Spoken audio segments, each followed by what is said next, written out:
Bonsoir, مرحبا بكم, salam alaikum, bienvenue donc sur Microscope de ce soir 4 septembre. C'est donc Abdelmajid Tebboune qui a ouvert officiellement aujourd'hui la foire de l'IATF 2025.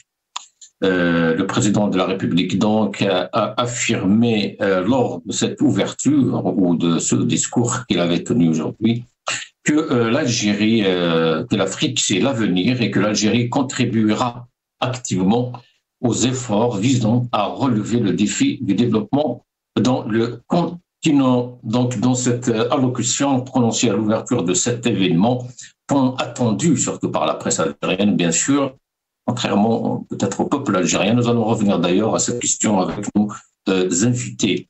Le président donc de la République a affirmé que l'Algérie c'est l'avenir, que l'Afrique c'est l'avenir, que l'Algérie est une puissance, qu'il va contribuer à l'édification de ce continent, comme il l'a toujours été d'ailleurs. Il a rappelé, même, on est même remonté aujourd'hui jusqu'à l'ère de Boumediene, et même une projection d'une vidéo justement, là où on voyait l'ex-président donc de l'Algérie, Waly Boumediene, parler de l'Afrique.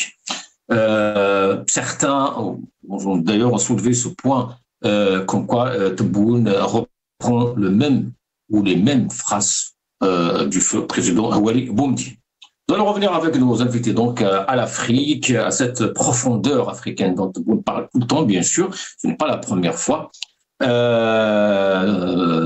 Donc de ce continent, de la participation de l'Algérie, qu'est-ce que pourrait apporter l'Algérie à l'Afrique et vice-versa, bien sûr. Est-ce qu'on a des projets qui sont concrets aujourd'hui? Est-ce qu'on peut parler de projets ou pas, ou que des promesses, comme comme a été relevé par plusieurs observateurs? Avec nous pour en parler, Rafiq Bouhlel, que vous connaissez tous, analyste politique. Rafiq, bonsoir, marhaba bik. Merci à tous les téléspectateurs de la chaîne Al-Magharibiya et merci beaucoup pour l'invitation. Merci à Teksaha. Avec nous aussi Hassan Hirsch, docteur en sciences économiques. Hassan Hirsch, analyste politique aussi. Bonsoir, marhaba bik. Bonsoir à votre invité et bonsoir à tous les téléspectateurs et aussi évidemment à votre équipe. Et merci pour m'avoir associé à ce plateau. Merci, merci Hassan, merci Rafiq. Nous allons commencer par cette petite vidéo donc, de Abdelmajid Tebboune. الخشية كل الخشية أن تكون إفريقيا قارتنا العزيزة مرة أخرى إحدى أبرز ضحايا هذه الأوضاع المتدهورة. من هذا المنظور فإن لقاءنا اليوم ليس مجرد تظاهرة اقتصادية، بل هو تجسيد لوعي جماعي يحدون جميعا نحو بناء قارة متكاملة، قارة قوية الإرادة، وقارة فاعلة في محيطها الإقليمي والدولي. Rafiq Bouhlel. Alors, cette rencontre, ce sommet, l'Afrique donc en Algérie, mais bon, on va peut-être commencer par une critique qui est beaucoup revenue aujourd'hui. Hein. C'est que combien de présidents ont été invités, combien de présidents que Tebboune avait reçus à l'aéroport. Honnêtement, j'étais très remonté, très énervé contre cette mascarade qui, encore une fois, touche à la crédibilité de l'Algérie et montre l'incapacité flagrante de ce gouvernement et de ce régime à essayer de montrer une façade d'économie florissante alors qu'on est au fond du gouffre. Première des choses. Deuxième des choses, parce que en matière d'économie, seules les réalisations comptent. Et avant l'organisation de la foire commerciale interafricaine, qui n'est pas la première fois, on est à la 4e ou la 5e édition, si je ne me trompe pas, la 4e édition pour être plus précis, tout à fait. Donc moi, je me suis penché Et j'ai pu récupérer les rapports de l'Inframix Banque africaine qui donne des chiffres et des indications très précises. Il faut savoir que les échanges commerciaux de l'Algérie représentent 2,2% en 2023 contre 1,9% en 2022, ce qui représente une augmentation de 0,3%. Donc, l'Algérie pèse dans le marché interafricain exactement 2 milliards de dollars en 2023. 91% des exportations algériennes, c'est les huiles et les combustibles minéraux. Nos 5 pays partenaires en exportation en 2023 sont la Tunisie avec 70,7%, l'Afrique du Sud avec 6,7%, la Côte d'Ivoire avec 3,6%, le Nigeria avec 3,1% et le Sénégal avec 2,7%.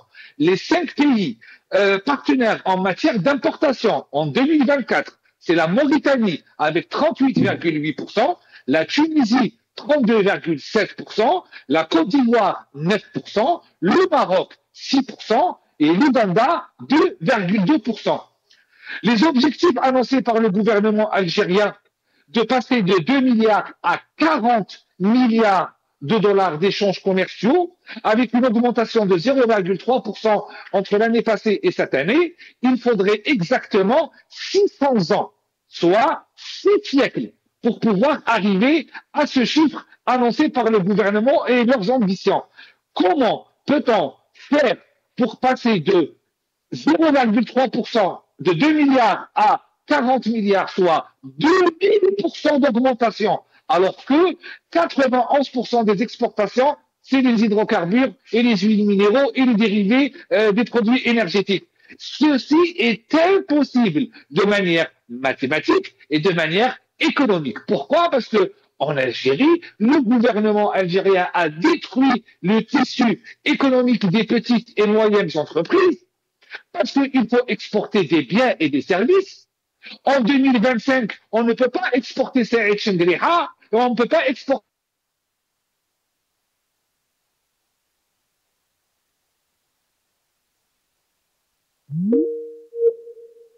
Nous avons un petit problème peut-être technique avec Rafiq. Hassan Hirj, la parole est à vous, Hassan Hirj. Donc, par rapport à cette foire et aux attentes de l'Algérie, du peuple algérien et la réalité des choses, Hassan Hirj.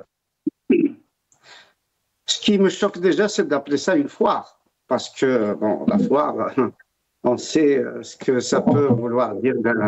Ça peut être totalement péjoratif. Donc, c'est plutôt, je sais pas, une exposition, un forum, une rencontre, etc. Bon, mais j'ai bien entendu les chiffres de votre invité. Bien évidemment, ils sont significatifs. Cela dit, il arrive que si un pays s'organise, si un pays a une volonté politique, si un pays veut véritablement s'ouvrir et travailler, il peut passer très facilement effectivement d'une croissance de 0,2, je crois, ce qu'il avait dit entre 2022 et 2023, à des chiffres beaucoup plus importants que ça. Est-ce que cette volonté existe? Je n'en sais rien. Au niveau verbal, oui. Au niveau des intentions, oui. Mais moi qui m'intéresse et qui suis enseignant de psychologie comportementale depuis au moins une quinzaine d'années, je sais que les intentions sont différentes des engagements. C'est-à-dire, on est tout le temps dans Inch'Allah, la raleub, si Dieu veut, machin, etc. Tout ça, c'est pas opérationnel dans des échanges commerciaux, dans des échanges économiques, etc. Donc, pour revenir à votre question, déjà, il est important quand même que l'Algérie organise cette rencontre.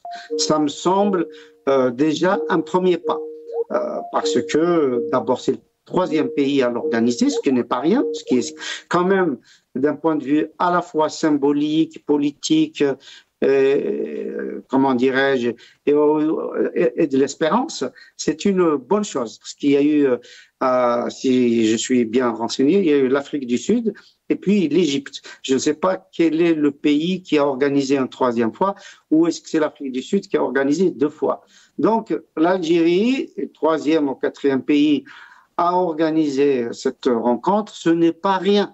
Ça veut dire tout simplement que le dossier qui a été fourni pour que l'Algérie soit acceptée comme organisatrice est un dossier solide, parce que il faut savoir que pour organiser un tel événement majeur, il faut fournir un dossier pour évidemment les infrastructures routières, aéroportuaires, portuaires, hôtelières, ainsi de suite. Je veux dire l'ensemble évidemment des infrastructures qui permettent l'acheminement des matériels, l'acheminement des personnes, qui permettent la sécurité, qui permettent de faire face aux risques, qui permettent de bien accueillir dans des conditions décentes les invités. Tout ça, c'est extrêmement difficile. Donc, si l'Algérie a été acceptée comme organisatrice, c'est que face à ceux qui ont présenté leur dossier, donc l'Algérie est bien positionnée. Cela dit, ce n'est pas parce qu'elle organise ça que ça y est. L'Algérie, du temps de Boumediene, justement, le dictateur, a organisé un festival panafricain, d'ailleurs duquel a été exclu Tawsa Amrouche. Je le répète, il faut que les jeunes Algériens le sachent. Une chanteuse, une poétesse algérienne, une écrivaine algérienne a été exclue du festival panafricain par Ouari Boumediene, Mohamed Boukharouba. Donc, après, il n'y a eu aucune suite.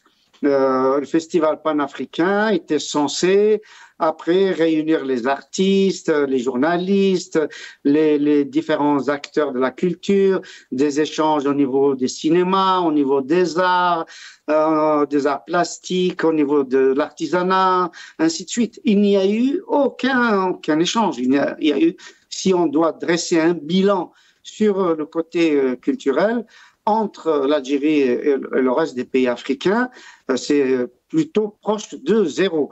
Donc, ça ne suffisait pas d'organiser en grande pompe un festival panafricain, d'inviter de grands chanteurs africains, des chefs d'État, etc., de faire des salam alek et de vanter les mérites de l'Algérie, ainsi de suite, de faire de Alger la Mecque des révolutionnaires, les machins.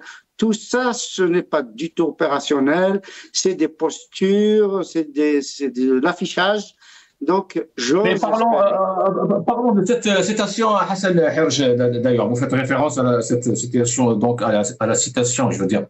Donc, Alger, la Mecque des révolutionnaires. Cette question a été relevée aujourd'hui, Hassan Herj. On sait tous que cette foire a été donc instaurée par la Banque africaine d'investissement, Afreximbank, en 2018, en collaboration avec la Commission de l'Union africaine et le secrétariat de la zone africaine de libre-échange. Elle a été organisée par l'Égypte 2 fois, en 2018 et en 2023, par l'Afrique du Sud en 2021 et par l'Algérie en 2025. Mais Hassan Herj, où sont passés tous les présidents de l'Union africaine? On sait tous qui compte 55 présidents. Écoutez, je n'ai pas suivi, donc je ne sais pas qui est venu à Alger, qui n'est pas venu, mais je pense que effectivement nous sommes dans une situation de fluctuation, dans une situation extrêmement difficile. Donc, je ne peux pas répondre à une question dont malheureusement je ne connais pas les éléments. Donc, par contre, si vous me dites combien de présidents sont venus, combien de premiers ministres, etc., je pourrais donner mon avis. Voilà, donc l'honnêteté intellectuelle, c'est ça, c'est de ne pas donner un avis quand on ne sait pas. D'accord, merci Hassan Herj. Alors vous avez vu donc les présidents, etc., les délégations. Je parle des présidents, je ne parle pas des délégations. Hein. Parce qu'il y a des ministres des Affaires étrangères, il y a les ministres économiques qui sont venus, il y a même 1, 2, 3 premiers ministres. Il y avait le président du Zimbabwe, il y avait le président du Tchad, de la Tunisie, la moitié de la Libye, bien sûr. Le Maroc n'était pas là, ça c'est clair. Voilà. Désolé parce qu'il y avait un petit souci de connexion. Donc, comme je disais, c'est vraiment, c'était un fiasco total en matière d'organisation, en matière de pseudo grandeur politico-économique. Moi, je retiens deux choses. J'ai vu le président du Sahara occidental, M. Brahim Ghali, qui vient d'Algérie, de Tindouf, pour venir à Alger, alors que le Sahara occidental ne produit absolument rien du tout en matière commerciale. Ils vivent au crochet de l'État algérien. J'ai retenu une deuxième image qui m'a beaucoup choqué, où un haut responsable africain, je n'ai pas son identité pour le moment, qui est arrivé devant le président algérien, qui lui a pas serré la main, qu'il l'a pas salué et qu'il l'a laissé planter en lui mettant un vent. C'était un manque de respect et une humiliation qui est passée tout à l'heure en direct à la télévision, qui m'a laissé bouche bée. Aussi, la rencontre entre la moitié de la Libye, la Tunisie et le Brahim Ghali, là, le président d'un pays qui n'existe pas, honnêtement, ça montre que avec l'absence du Maroc, alors qu'on parle de l'Afrique, on parle du Maghreb, ce n'est pas concevable éthiquement, ce n'est pas concevable politiquement et ce n'est pas concevable économiquement. Et c'est pour cette raison que c'est, pour moi, la foire commerciale interafricaine de cette année est vraiment une mascarade totale produite par l'incompétence de ce gouvernement. Alors, on me dit que la personne dont vous venez de parler, c'est le ministre algérien, en fait. C'est un ministre algérien, c'est le ministre algérien de la jeunesse, c'est Hidaoui.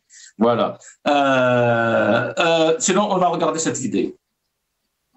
رأينا من خلال شباب جزائري، من خلال شباب إفريقي، أنه شباب مبتكر يعرف كيف يسير أموره، ما عندوش عقدة مع أي قارة أخرى. القارة الإفريقية قارة شابة، القارات الأخرى دخلت في شيخوخة، بينما القارة الإفريقية قارة تاع شباب. إذا لازم نفهم سياسيا واقتصاديا أن ما نقوم به اليوم هو لشباب إفريقيا. إذا مستقبلنا راه في شبابنا إن شاء الله. كل هذا الشيء من أجل الشباب، مثل ما قلتها في الكلمة الإفريقية. إفريقيا اليوم 70% تاع سكان إفريقيا شباب، ولازم الشباب يعني هم اللي يقوموا بإفريقيا. شكرا لكم على الحضور هذا وتحية الجزائر.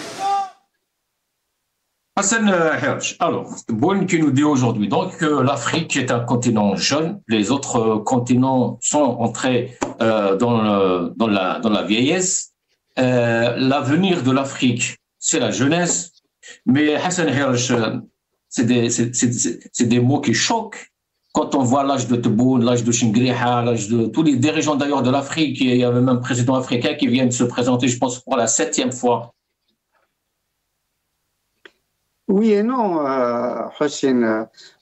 Pour être honnête, moi je pense qu'effectivement la jeunesse africaine est un atout, mais c'est un atout gaspillé dans la mesure où elle n'a pas véritablement toutes les libertés, n'a pas toutes les formations nécessaires, elle n'a pas le droit d'aller et venir. Est-ce que les Algériens connaissent les autres Africains? Non. D'ailleurs, quand ils parlent des Africains, malheureusement, ils disent les Noirs, ils disent Kalouche, je sais pas quoi, etc. Tous les mots péjoratifs. Est-ce qu'ils savent qui sont les Bambara, les Soninké, les Wolof, ainsi de suite? Ils connaissent pas. Donc pour eux, c'est la couleur de peau qui compte. Donc ça, c'est absolument dramatique, tragique. Pendant 63 ans d'indépendance, on ne connaît pas toutes les variétés culturelle, ethnique, linguistique africaine qui est d'une richesse inestimable. Donc il faut déjà sortir du vocabulaire péjoratif. C'est vrai que l'Afrique est un pays jeune et c'est vrai que plus de 70% de la population a moins de 30 ans, ce qui est un atout absolument formidable. Mais si cet atout n'est pas utilisé, si cet atout est exclu, après qu'un chef d'État ait 70 ans, 50 ans, 60, le problème n'est pas là. Mais qu'est-ce qu'il fait? Parce qu'il peut avoir un chef d'État de 30 ans, il peut être dictateur. Et on en a connu. Boum Diem Milemo à 47 ans. Il a pris le pouvoir 14 ans avant. C'était un dictateur. Il a gaspillé toutes les potentialités de l'Algérie. Il a bâillonné les Algériens. Il a tué ses adversaires politiques. Il a assassiné des grands hommes qui ont fait la révolution, comme Khider, comme Karim Belkacem, comme Deghri, et ainsi de suite. Donc, l'âge ne veut rien dire. Donc, on peut...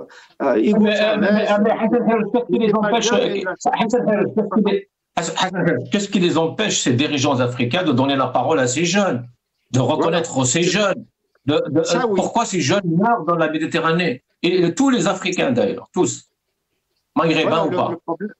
Le problème se pose en ces termes, c'est-à-dire comment écouter la jeunesse, et pas seulement l'écouter d'ailleurs, comment permettre les échanges entre les jeunesses de ces pays-là, comment permettre par exemple de créer un passeport qui permette de traverser les frontières sans visa, comment respecter et laisser les jeunes journalistes faire leur métier, se rencontrer, faire des investigations, etc., des échanges d'étudiants, que les entrepreneurs, les chefs d'entreprise, jeunes ou moins jeunes, puissent se rencontrer, puissent échanger, etc., qu'on entende à la télévision algérienne justement ces jeunes-là, ne pas parler à leur place, mais qu'on les laisse parler, qu'on les laisse échanger et qu'on accepte les critiques. Ne pas considérer qu'une critique, c'est pas une attaque. Une critique, c'est une piste d'amélioration.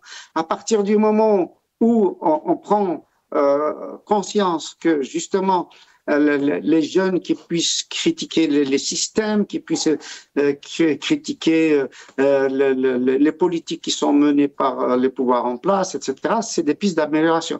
Mais si on bâillonne les partis politiques, on bâillonne les syndicats, on bâillonne les associations, on bâillonne les représentations d'étudiants, de professeurs, de médecins, etc., toutes les professions, si on ne permet pas aux représentants de chambres de commerce vraiment d'échanger réellement, etc.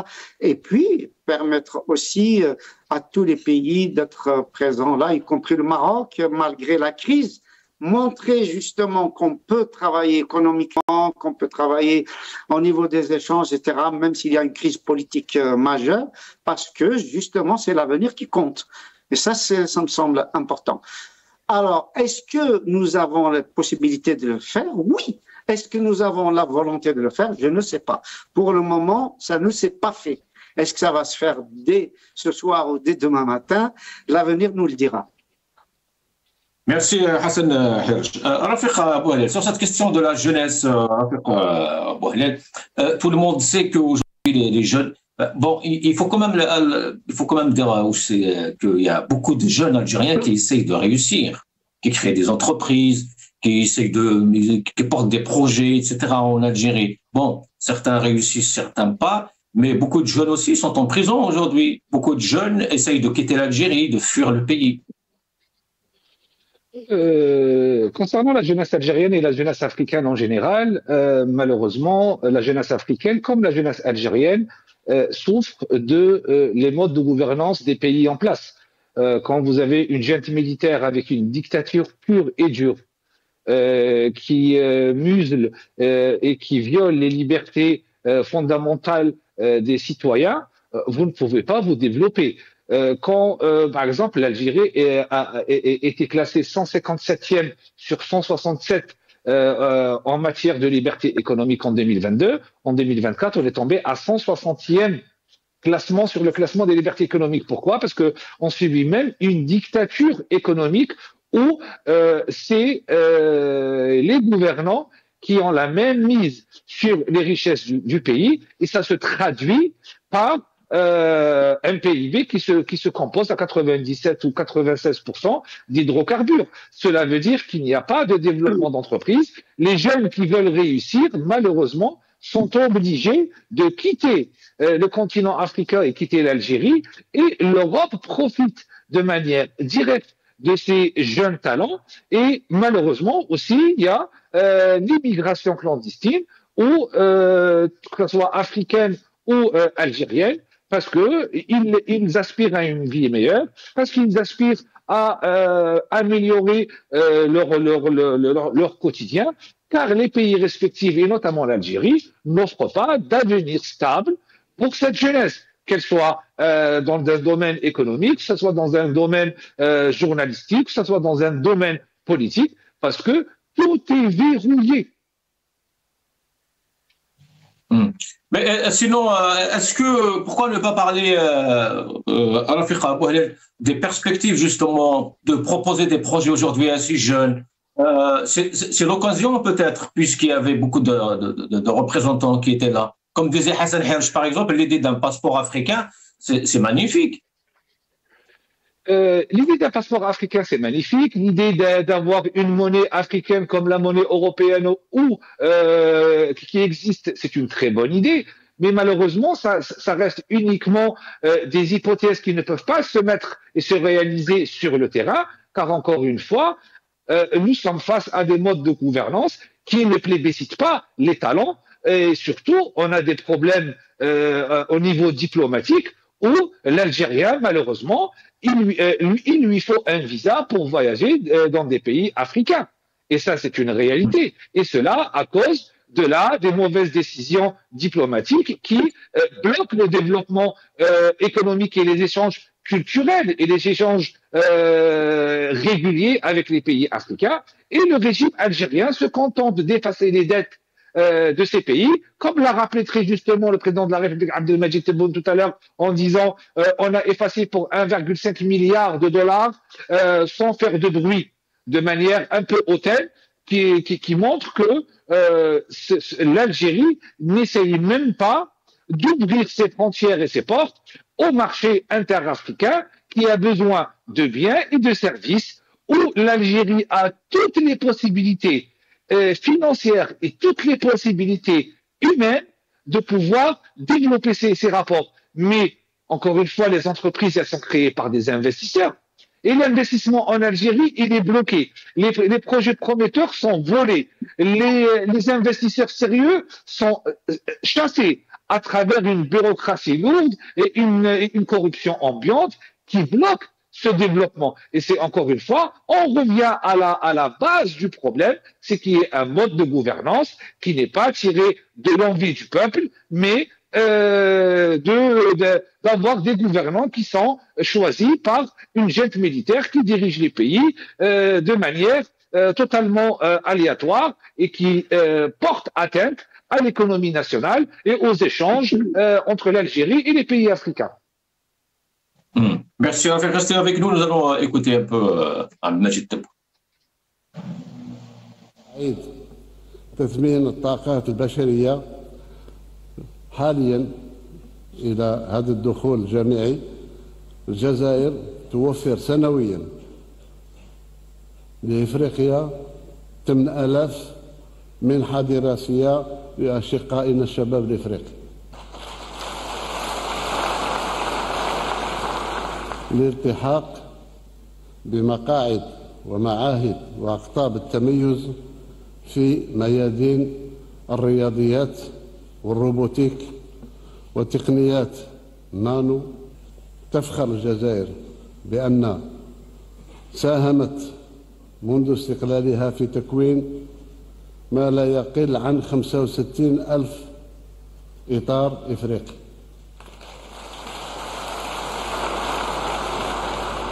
بدون ضجة، بدون ما نشيع هذا لا في صحف ولا غيره. Hassan Hirsch, je sais que vous avez tout compris. Hein.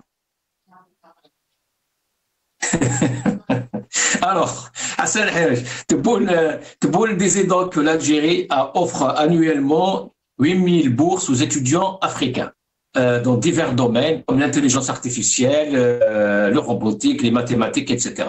Il dit aussi que l'Algérie a formé plus de 65 000 cadres africains sans faire de tapage. Il a effacé les dettes de 14 pays africains en totale discrétion. Écoutez, au niveau de la formation, c'est vrai qu'avant l'arabisation, l'Algérie recevait beaucoup d'étudiants des pays africains qui venaient faire leurs études dans les universités algériennes et qui repartaient, et c'était extrêmement important. Je veux dire, c'est un investissement pour l'Algérie, pas seulement pour les pays concernés. Malheureusement, il y en a de moins en moins et les bourses qu'on accorde ne sont pas suffisantes, même si le chiffre est réel, parce que je ne connais pas exactement les chiffres. Donc, s'il annonce 8000, je pense que pour un pays comme l'Algérie et pour les besoins africains, c'est très peu. Donc, il faudrait aussi qu'il nous parle de combien d'Algériens ont pu partir avec des bourses dans les universités africaines. Ça, c'est important, il faut que ça soit réciproque. Et puis, de savoir qu'est-ce qui peut être fait tout de suite dans des domaines où c'est possible. C'est-à-dire, c'est vrai que c'est difficile au niveau industriel parce que le PIB, déjà, l'industrie dans le PIB algérien, ça ne représente que 5 à 6%, peut-être même pas. Et puis, ce sont des limonaderies, des industries mineures. Par contre, on peut faire énormément de choses tout de suite au niveau, par exemple, de la cinématographie, au niveau de, au niveau de la musique, au niveau des arts, au niveau de l'artisanat, au niveau des musées, au niveau de pourquoi ce genre de discours, justement, que vous êtes en train de tenir à l'instant, est absent? Pourquoi Tebboune, on sent quand même qu'il n'y a pas un programme, qu'il n'y a pas une stratégie, qu'il n'y a pas un cap. On récite toujours le passé, mais qu'est-ce qu'on doit faire aujourd'hui, demain? Parce que Abdelmajid Tebboune, justement, n'a pas d'expérience au niveau des échanges interafricains. Il n'a aucune expérience de ce côté-là. Donc, je comprends qu'il fasse beaucoup plus un discours idéologique, un discours dogmatique, un discours de vœux, de promesses, des trucs comme ça, et qu'il ait un aéropage de partisans qui l'applaudissent. Donc, c'est une mise en scène. Moi, ce que j'aurais voulu, c'est qu'il y ait des journalistes africains qui viennent l'interroger, qui puissent lui poser toutes les questions, et sans tabou, et qui puisse avoir effectivement des journalistes algériens qui interrogent des responsables africains qui sont sur place en toute liberté, et qu'il y ait des échanges entre universitaires, entre syndicalistes, entre chefs de partis politiques, tout ça qu'il fallait mettre en avant, les responsables associatifs, les responsables syndicaux, ainsi de suite. Il faut mettre justement en avant la possibilité d'échange au niveau de la jeunesse dont il parle. Maintenant, si c'est un monologue présidentiel, c'est ce qu'on a eu depuis 1962, ce n'est pas opérationnel. C'est bon. Ça peut être une tentative de donner une certaine image de l'Algérie, mais malheureusement, ça ne peut pas aboutir vers du concret. Pour qu'il y ait du concret, il faut permettre aux autres de prendre la parole, de prendre des initiatives, de parler de la co-formation, de la co-information, du co-partenariat, de parler de co-investissement, de parler je ne sais pas, de la spécialisation des régions, des pays, ainsi de suite, de voir des problèmes de sécurité, des problèmes d'assurance, des problèmes des risques, des problèmes de démocratie, de problèmes d'expression, des problèmes de faire par exemple la possibilité de faire des Hassan, je rappelle juste pour comme vous disiez tout à l'heure, l'honnêteté intellectuelle, que juste après le discours de Abdelmajid Tebboune, des tables rondes ont été organisées dans ce sens. Voilà. Oui, mais des tables rondes des officiels, c'est pas intéressant. Il faut qu'il y ait des tables rondes des gens qui n'ont pas la même pensée, qui puissent être justement dans un discours contradictoire. Est-ce que, par exemple, Karim Tabou, Mohsen Belabbas, est-ce qu'il y a des gens comme ça? Est-ce que des chefs d'entreprise et tout ça sont dans cette rencontre? Est-ce qu'ils peuvent échanger avec l'opposition du Sénégal, l'opposition de la Côte d'Ivoire, du Nigeria, de la RDC, ainsi de suite? Voilà, c'est ça qui m'intéresse. Est-ce qu'il y a des universitaires, des représentants justement des syndicats universitaires, des responsables de chambres de commerce, etc., les représentantes des organisations de femmes, de leurs associations, des écrivains. C'est ça, c'est tout ça qu'il faut mettre en action pour justement qu'il y ait un bouillonnement, qu'il y ait un désir. Il faut que l'Algérien de base désire aller vers l'Afrique, désire investir en Afrique, désire étudier en Afrique, désire former en Afrique, ainsi de suite. Il faut vraiment permettre, c'est-à-dire, pour aujourd'hui, l'Algérien est beaucoup plus tourné vers l'Europe. Je me souviens, en 1973, quand nous avions joué une pièce de théâtre de Katib Yassine, Mohamed prend ta valise et en Tamazir, mais alors que c'était interdit. On a été reçu par Siddiq Ben Yahya, ministre de l'enseignement supérieur à l'époque, qui est malheureusement décédé parce que il voulait stopper la guerre Iran-Irak. Eh ben, il nous avait dit, je me souviens à l'époque, on était étudiants, c'était le Festival international du théâtre à Tunis, il nous disait tournez-vous vers l'Afrique. On lui a dit d'accord, mais donnez-nous les moyens. Et il n'y a jamais eu de moyens pour les jeunes Algériens pour se tourner vers l'Afrique.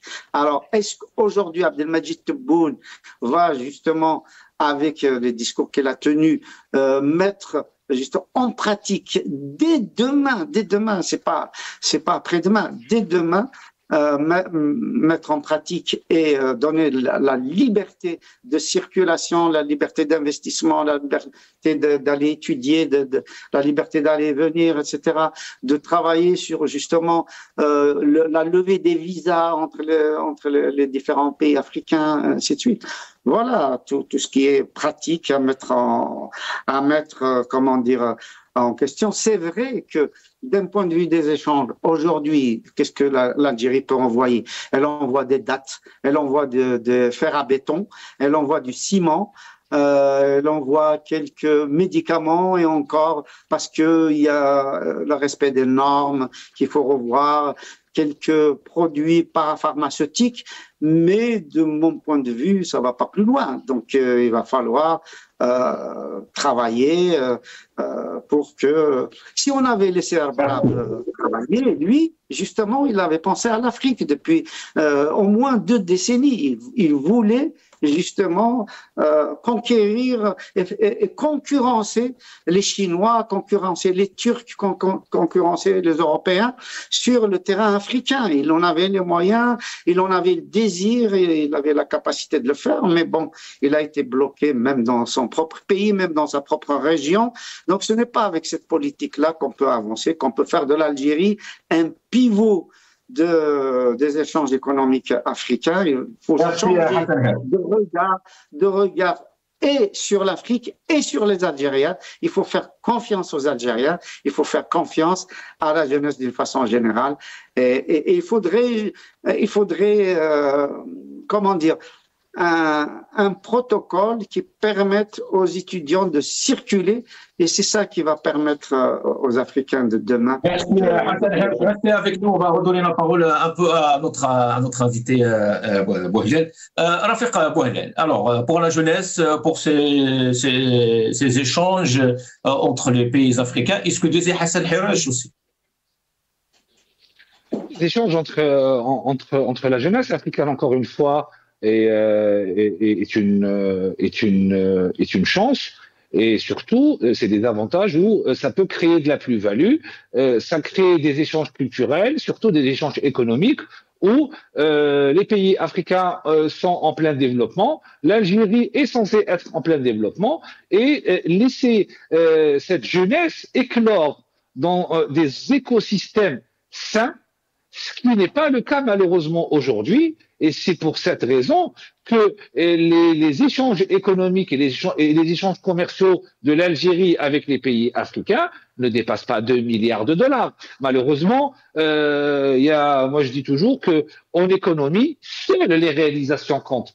Si on était à 100 ou à 150 milliards de dollars d'échanges en termes de commerce interafricain, il y aurait largement de quoi faire pour la jeunesse dans tous les domaines, que ce soit encore une fois culturel, économique et autres. Mais malheureusement, et encore une fois, malheureusement, la jeunesse algérienne ainsi que la jeunesse africaine est bloquée par des systèmes et des écosystèmes qui ne leur permettent pas de pouvoir se développer sereinement, ne leur permettent pas de se déplacer librement, ne leur permettent pas d'échanger commercialement de manière libre. Quand on connaît toutes les difficultés pour les importateurs ou les exportateurs algériens pour importer des produits avec tous les blocages, et on a les pénuries en tout genre, pour pouvoir exporter, vous avez des normes qui ne répondent pas, ou des délais et de la bureaucratie. Comment voulez-vous que nos produits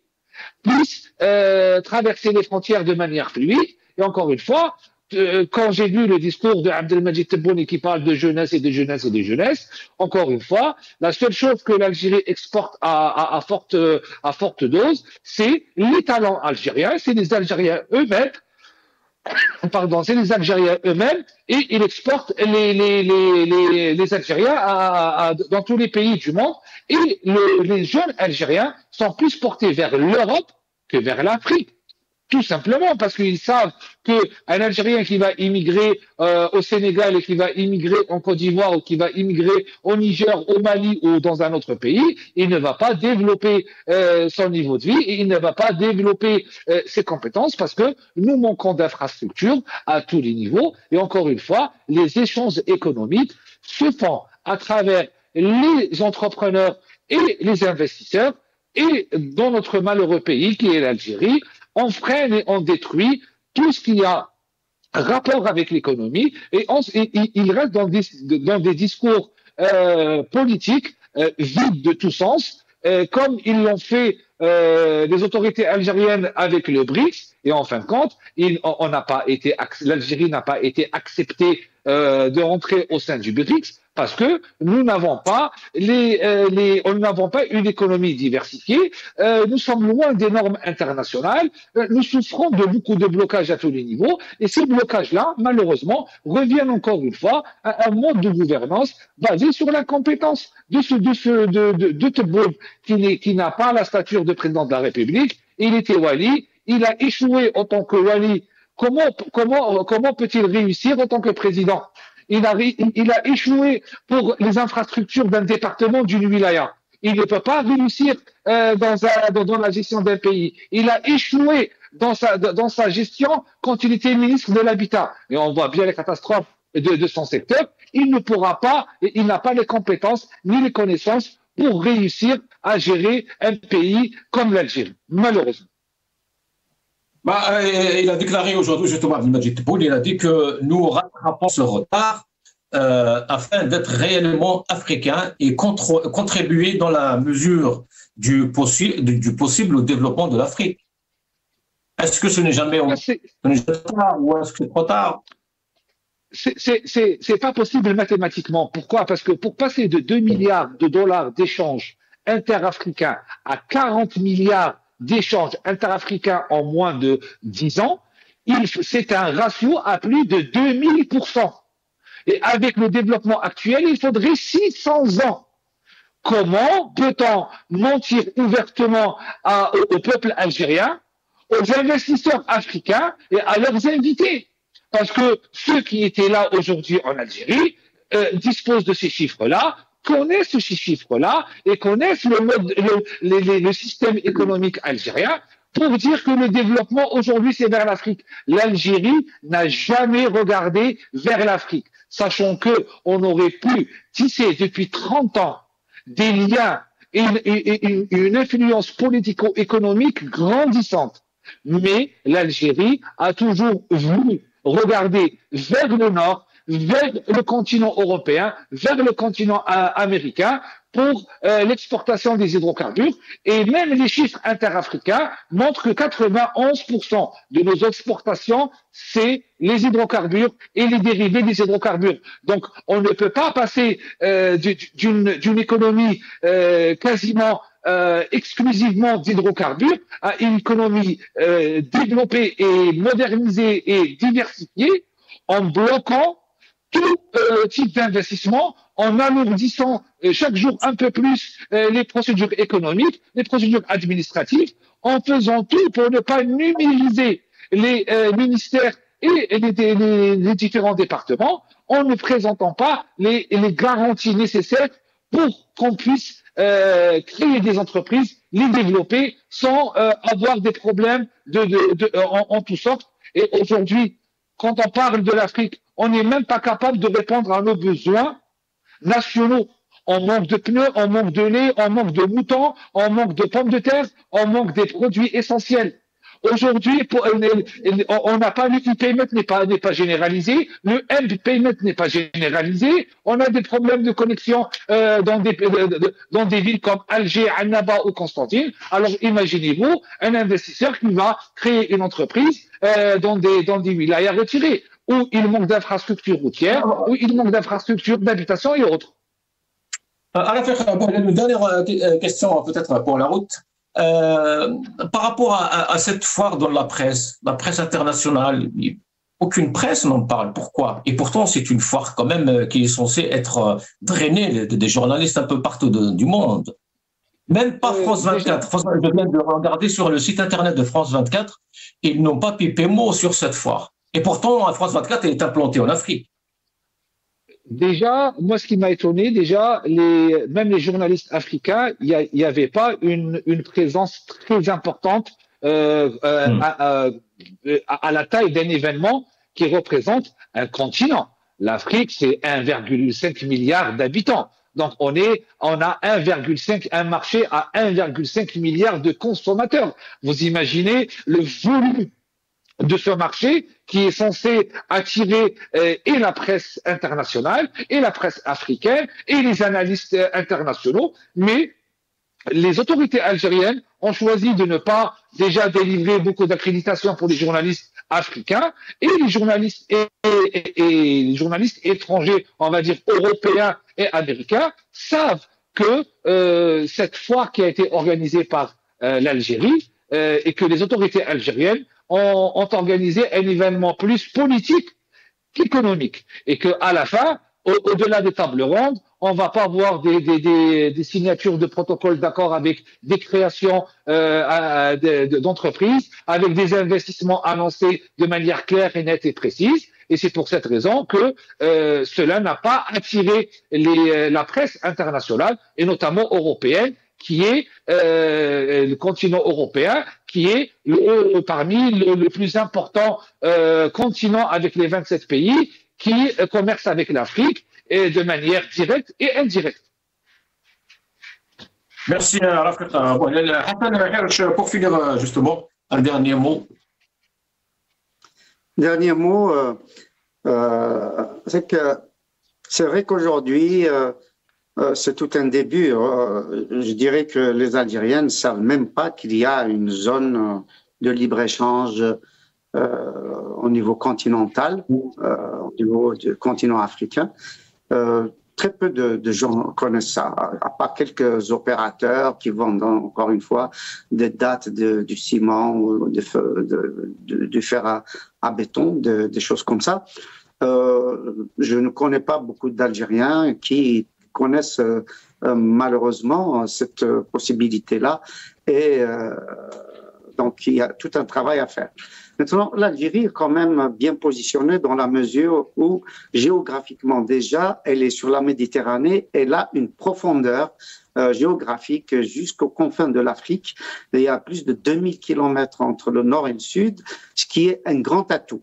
Et puis, il faut reconnaître aussi qu'il y a l'axe routier Alger-Tamanrasset qui va sûrement aller au-delà, qui va être un atout absolument considérable et qui peut jouer comme coefficient d'accélération des échanges. D'autant plus que cette voie routière est doublée d'une voie ferroviaire et que le projet est en cours et pratiquement achevé au niveau routier et qui est encore au niveau du rail.